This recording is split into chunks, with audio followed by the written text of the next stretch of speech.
বাংলাদেশের নিউজ আপডেটে আপনাকে স্বাগত জানাচ্ছি। আমি মাহবুব শারুক।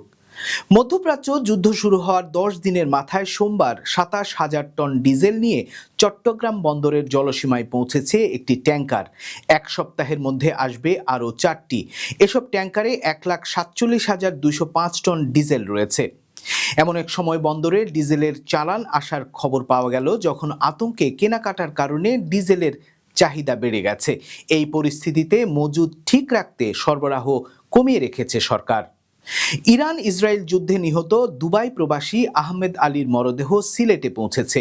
9 মার্চ দুপুরে বিমানটি সিলেটের ওসমানী আন্তর্জাতিক বিমানবন্দরে পৌঁছালে মরদেহ গ্রহণ করেন প্রবাসী কল্যাণ ও বৈদেশিক কর্মসংস্থান মন্ত্রী আরিফুল হক চৌধুরী। তিনি জানিয়েছেন, চলমান যুদ্ধে এখন পর্যন্ত 4 প্রবাসী বাংলাদেশি নিহত হয়েছেন। বাকি 3 প্রবাসীর মরদেহ আনুষ্ঠানিকতা শেষে দেশে আনা হবে। সৌদির আল খারিজ শহরে ক্ষেপণাস্ত্র হামলায় নিহত টাঙ্গাইলের সখীপুরের মোশাররফের পরিবারে চলছে শোকের মাতম। 2 শিশু সন্তানকে নিয়ে অনিশ্চয়তায় পড়েছেন মোশাররফের স্ত্রী।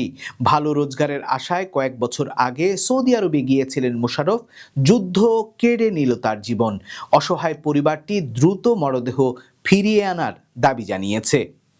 মধ্যপ্রাচ্যে চলমান যুদ্ধ পরিস্থিতির কারণে ছুটিতে দেশে এসে আটকে পড়া প্রবাসী কর্মীদের ভিসার মেয়াদ বাড়ানোর উদ্যোগ নিয়েছে সরকার।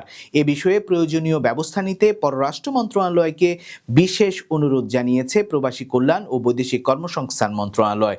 9 মার্চ মন্ত্রণালয়ের পক্ষ থেকে পাঠানো এক বার্তায় এই তথ্য জানানো হয়েছে। মুন্সিগঞ্জের শ্রীনগর উপজেলায় কথা কাটাকাটির জেরে প্রতিপক্ষের হামলায় একই পরিবারের 14 জন আহত হয়েছেন। এর মধ্যে 13 জনই গুলিবিদ্ধ হয়ে হাসপাতালে চিকিৎসা নিচ্ছেন।